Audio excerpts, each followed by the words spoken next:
Tinitigan ng matanda ang presidente. At sinabing, sa lugar na to dito natin huhulihin si Takseyang. Nang marinig ang salitang iyon, naguguluhan ang presidente dahil alam niyang hindi madaling mahuli si Takseyang. Kaya nakakaramdam ang Pangulo ng imposible, kaya naggangalit siya at tumalikod para sumigaw. Ano ang pinaplano niyong gawin dito? Kung talagang nandito si Takseyang, madali lang sisirain ng bastos na yon ang lugar na ito.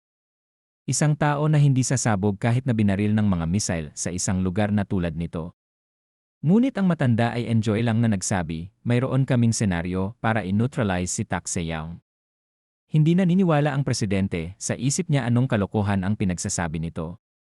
Sinabi ng matanda na ito ay isang paraan kung saan nasubok na noon.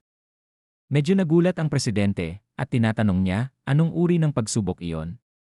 Ang boses ng matanda ay patuloy na umalingaw-ngaw sa mga tuntunin ng bilis, lakas, o pandama na ang katawan ng binatilyo ay lumampas sa limitasyon ng tao. Ngunit isang taong katulad ni Takseyang ang lumitaw noon, kaya kumpiyansa niyang sinabi na ito ay nasubok na noon.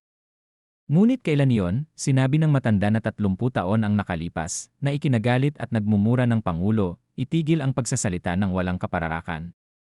Ito ay 30 taon na ang nakalipas, bakit walang nakakaalam?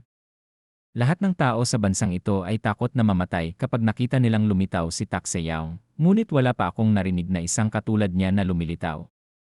Nanatiling kalmado ang matanda, ipinaliwanag na noong panahong iyon, ang publiko ay napakadaling mahikayat, hindi tulad ngayon.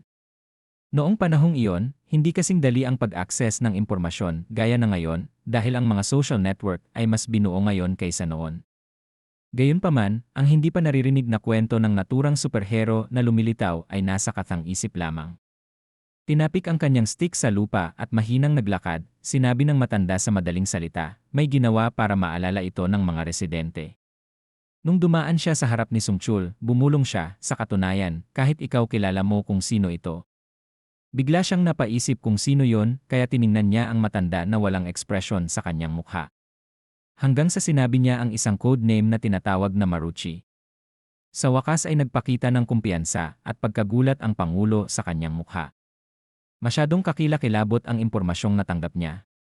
Tumalikod siya, sa hindi inaasahang pagkakataon ay nakita niya ang baluktot ng ngiti ni Director Park sa kanyang harapan, na lalong nagpalamig sa pakiramdam ng Pangulo. Kaya ba ang matandang ito ay nagsasabi ng totoo? Sinabi ng matanda sa Pangulo na sila ay tiyak na tao na umiira. Dagdag pa ni Mr. Park, noong panahong iyon, si Maruchi ang pinakamahusay na tao sa Korean Intelligence Agency, nangangahulugan ba yon na ang taong iyon ay nagtrabaho para sa bansa? Gustong magtanong kaagad ni Sungchul, nasaan na ang taong iyon at kumusta siya? Agad na nakatanggap ng maikling sagot mula sa matanda. Patay na siya, na para bang sinadya niyang dagdagan ang krisis sa mata ng Pangulo. Paulit-ulit ng matanda, wala na si Maruchi sa mundong ito. Sa sandaling marinig niya na namatay si Maruchi, gumawa ng isa pang galit na pahayag si Sungchul.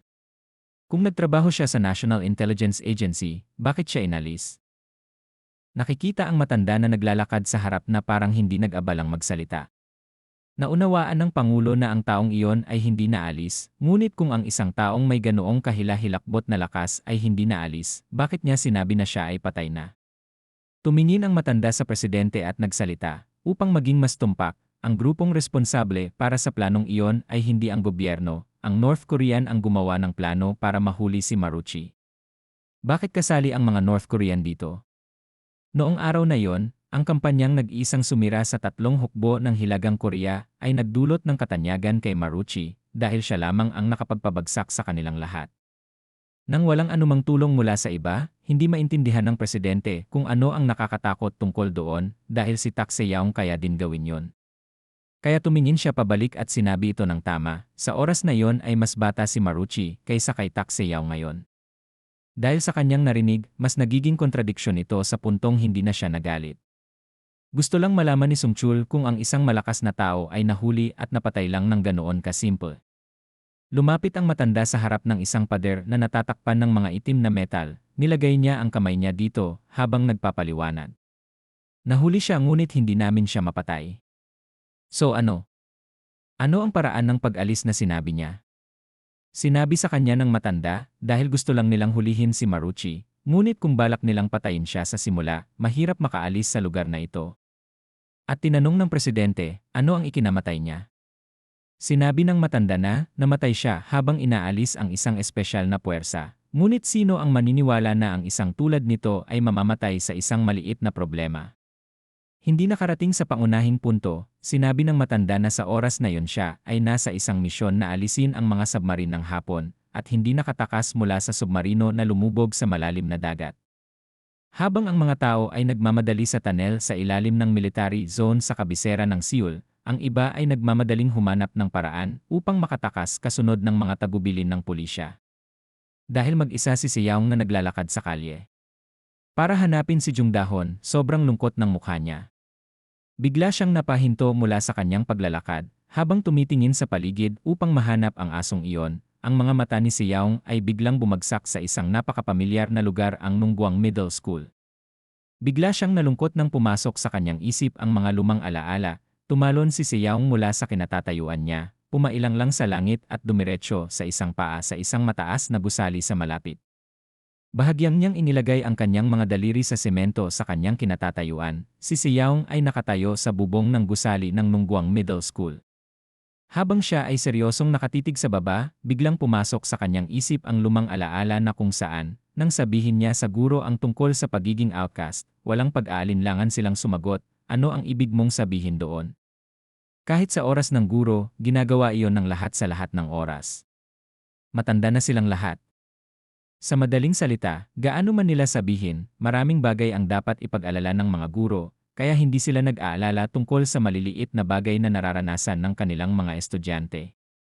Pagkatapos ay ikinuyom niya ang kanyang mga kamay habang nakatingin sa likod ng scrapyard ng paaralan. Naalala niya ang mga panahong siya ay sinuntok at sinipa ng mga bully at sinusumpa siya sa pagiging tanga at tanga sa lahat ng oras. Habang iniisip niya ito, lalo siyang nagagalit habang ang mga bata na hindi sumali ay patuloy siyang iniinsulto. Sa oras na yon, siya ay humihingi ng tulong, ngunit sa huli, natanggap lamang niya ang maliit na kamay ni Shion upang hawakan siya. Sa pinakadesperadong sandali, tanging ang ngiti nito ang ipinakita sa kanya na nagsasabi sa kanya na magiging okay ang lahat. Magiging maayos ang mga bagay sa huli. Siya ay labis na nasaktan nang nakita niya ang kaibigan na tumalon mula sa itaas ng gusali. Siya ay sumisigaw at umiiyak ngunit walang may nakakarinig sa kanya. Para sa kanilang anak na sobrang mahal na mahal. Ang parehong mga magulang ay maghihiganti para sa kanilang anak. Upang mahanap ang hustisya para sa kanyang nag-iisang anak na lalaki. Habang iniisip ni Seyaong, mas lalo siyang nagalit. Siya ay umungal ng malakas, umalingaw sa buong eskwelahan, pagkatapos ay itinaas ang kanyang malakas na kamao at ibinagsak ito ng diretsyo sa bubong ng paaralang kinatatayuan niya. Ito ay sa mapahamak na lugar na ang kanyang buhay ay naging isang ganap na naiibang pahina na hindi niya ginusto. Ang malakas na pagsabog ay parang bato sa puso ni Seyaong ay medyo naalis. Ang limang palapag ng paaralan sa pamamagitan lamang ng isang suntok ay gumawa ng isang kakilakilabot na tunog ng dagundong. Nahulog siya mula sa bubong ng paaralan kasabay ng paghulog ng mga tipak ng semento habang siya ay galit na galit. Matapos bisitahin ang lihim ng militar, pumunta ang Pangulo sa pribadong tirahan ni Hyun-suk at hinawakan ang kamay ng Financial Holdings Savings Bank na si Jung Hyun-suk na ama ni Jung Dahon. Upang aliwin siya. Patay na lahat ang mga bata, kahit ang nag-iisang anak ko na babae ay patay na at ang anak mo na lang ang natitira. Hindi mo ba naisip na kailangan mong gawin ang lahat para mapanatili siyang buhay? Medyo naguguluhan si Hyun-suk sa sinabi ng Pangulo na hindi naligtas ang lugar na ito, nagsimula siyang pawisan ng husto.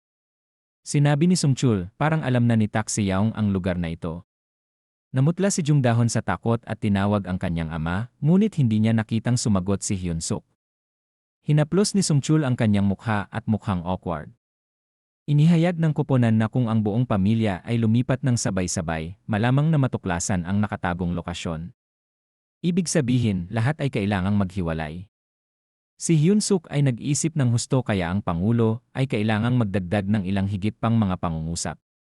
Sa kasalukuyan, si Tak Se-yaong ay nag-iisa lamang na nagtatarget, kaya pinaplano kong dalhin si Jung Dahon sa isang pre-prepared na taguan. Nang marinig na may paraan para mailigtas ang kanyang anak, hinawakan ng ama ang kamay ng Pangulo at agad namang pumayag, susunod kami habang nabubuhay si Jung Dahon.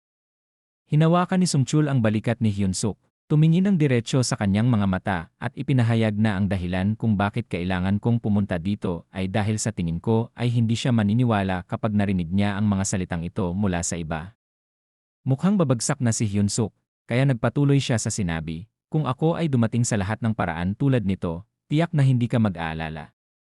Nang makita siyang umiiyak ng ganito ay sapat na upang maunawaan, hinawakan ni Hyunsuk ang kamay ng Pangulo at kinamayan ito para sabihin, salamat, pagkatapos ay hinayaan si Dahon na sumama sa kanya. Sa highway, sa loob ng mahigit kalahating oras na walang sinasabi, hindi pa masyadong malapit si Dahon sa Pangulo. Maya-maya, nag-alinlangan siya at gusto niyang itanong, paano naman ang mga magulang ko?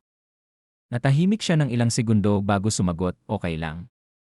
Magiging maayos ang lahat, hindi alam ng bata kung paano itatanong ang susunod na tanong. Parang kakaiba ang boses ni Sungchul. Magiging maayos ang lahat. Nagsalita siya sa isang malupit na tono na parang puot at ekspresyon ng mukha na hindi maganda ang hitsura. Matapos basagin ang paaralan, na nag-iwan ng maraming masasakit na alaala para sa kanya, mahinahong naglakad si Seyaong sa mahaba at malawak na bakuran upang lumabas. Bigla siyang nakarinig ng tunog ng isang makina at sumulyap siya upang makita ang isang sasakyan sa field ng hukbo na kararating lang na puno ng alikabok. Sa loob ay isang uri ng commander, nakatingin kay Seyaong na may seryosong ekspresyon. Noong panahong iyon, dinala ng Pangulo si Dahon sa lihim na base. Nang makita ang pinto na mukhang kahina-hinala, nahihiyang tanong niya, saan ang lugar na ito? Sumagot ang Pangulo, ito ay isang napakahirap na lugar upang mahanap. Kahit si Tak Seyaong ay hindi ito mahanap, kaya bagay na bagay para sa iyo na manatili dito ng ilang sandali. Nang marinig ang bahagi tungkol sa pagiging malayo sa kanyang mga magulang ng ilang sandali, gusto ni Dahon na magprotesta, ngunit narinig niya si Sungchul na umaliw sa kanya, huwag mag-alala. Mahuhuli namin ang batang iyon at papatayin siya sa lalong madaling panahon. Tiningnan niya ang mukha ng Pangulo at alam niyang may naramdaman siyang masama, ngunit wala ng oras para bumalik. Pagalit niyang sinabi na papatayin si Seyaong. Isang sundalo ang pumunta kay Seyaong upang sabihin sa kanya kung nasaan siya, kaya itinuro ng sundalo kung nasaan si Jung Dahon. Ang mga salita ay napakakumbinsi na ang higante ay nakinig kahit na siya ay nanginginig. Ngayong sinabi ko na sa iyo ang lokasyon ni Dahon, mangyaring huwag pumatay ng mga inosenteng tao. Bigla siyang nabaliw sa pag-uusap tungkol dito. Alam niyo, kayo ang unang umatake, hindi ako. At doon kayo pumanig sa mga demonyong taong iyon. Pagkatapos ay pumatong si Seyaong sa isang billboard. Habang siya ay nakayuko, siya ay tila naiinis, pagkatapos siya ay tumalon ng mataas, siya ay patungo sa lokasyon na itinuro ng sundalo. Dala ang kanyang galit, siya ay nagmamadaling lumabas ng lungsod. Malugod na binati ni Mr. Park, ang Pangulo sa loob ng base, pinuri siya para sa isang magandang trabaho, ngunit hindi na kailangang personal na pumunta para sa mga bagay na tulad nito. Niluwagan niya ang kanyang kurbata, sumagot si Sungchul, kung hindi ako umalis, hindi ibibigay ni Hyunsuk ang kanyang anak ng ganoon kadali. Hindi napigilan ng mga labi ni Mr. Park nang umiti mula sa tainga. Tama ang presidente. Sa sandaling lumakad siya sa control panel, gusto niyang malaman kung ano ang kalagayan ni Jung Dahon ngayon, ngunit hindi niya inaasahan na marinig iyon. Hindi nagtagal pagkatapos niyang pumunta dito, hiniling na ng batang iyon na palayain. Mula sa loob ay dumating ang nagsusumamong boses ni Dahon. Gusto ko makita ang mga magulang ko. Hayaan mo akong makaalis dito. Sinuntok niya ang solidong bakal na pinto. Ang buong aksyon ay naitala ng kamera, kung saan sinuntok ni Dahon ang pinto at sumisigaw ng halos isang oras. Napasigaw siya sa inip at saka muling umiyak, patuloy na sinuntok ng mga kamay niya ang pinto ng ganoon, ngunit walang may naawa sa kanya. Tinanong ni Sungchul ang katabi niya, sa tingin mo ba naloko natin si Tak Seyaong? Kung titignan mo lahat ng bagay, tapos na siya hanggang ngayon, hindi siya dapat maging mabait dahil bata pa sila. Pero hanggat nandito si Jung Dahon, si Tak Seyaong ay walang pagpipilian kundi pumunta dito. Paano kung alam ng bastos na yon na bitag lang ito at siya ay nilalaro? Sa hindi inaasahang pagkakataon, sinabi ng matanda na hindi kailangan maging pain, tinitigan niya ang matanda. Kung hindi pain at nandito talaga si Jung Dahon, hindi niya iisipin na niloloko siya. Nagsimulang mamutla ang mukha ni Sungchul, ang ibig niyang sabihin ay gamitin si Dahon bilang pain. Pagtingin sa kulubot na lumang mukha na nagdidilim, mananatili si Jung Dahon dito hanggang sa matapos ang lahat, at hindi makatutol si Sungchul. Biglang tumunog ang radyo sa mesa, kinumpirma namin na nakapasok na si Tak Seyong sa lugar. Dahan-dahang kinuha ng matanda ang walkie-talkie at nag-utos. Pag nasa loob na si Tak Seyong, agad niyong simulan ang plano. Hindi pa rin alam ng kawawang si Dahon na siya ay naloko ng Pangulo, sinipa niya at sinuntok ang pinto ng paulit-ulit, nagmamakaawa na palabasin siya. Hindi ko maiwasang mapalingon sa pagmumura. Patuloy na sumisigaw si Dahon, hindi marinig ng normal na tainga ng tao ang kanyang galit sa labas, ngunit naririnig ni Seyong. Dahan-dahan siyang naglakad hanggang ilang daang metro ang layo at naririnig niya ang boses ni Jung Dahon na lalong kumulo ang dugo sa kanyang katawan. Ngunit bago pumasok doon, natuklasan ng mga mata ni Seyong ang ilang langgam na nagtatago sa ilalim ng makakapal na dahon ng mga puno. Lahat ay natakot sa kamatayan. Ito ay isang sikreto lamang, ngunit sino ang gustong lumaban? Sa higante na ito. Pero parang hindi gumalaw si Seyong, parang hindi niya ito nakita.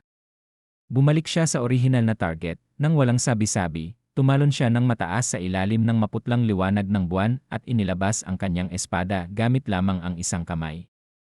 Itinaas niya ang espada na kahanay ng kanyang katawan, pagkatapos ay ginamit ang kanyang dalawa. Malalaki at malalakas na kamay upang hawakan ang hawakan ng espada, at ginamit ang lahat ng kanyang lakas para ihampas ito hanggang sa mabaluktot ang buong katawan niya. Ang espada ay sumugod sa bilis na mahirap makita sa mata. Ang pangunahing target ay ang bubong ng base na tinabunan ng mga bato. Sa sandaling bumangga ang espada, sumabog ito ng isang mabangis na nagpalipad sa lahat ng mga bato sa lahat ng direksyon. Nagulat ang mga sundalo sa kanilang nakita, habang hawak-hawak ng isa ang remote ng mga pampasabog na nakatanim sa mga bato. Ngayon ay malaya silang lumilipad at sumasabog nang hindi nagdudulot ng anumang pinsala kay Seyong. Wala siyang pakialam sa malakas na pagsabog na yon, nakita niya ang kanyang espada na tumatagos sa bubong ng lihim na pasilidad na yon.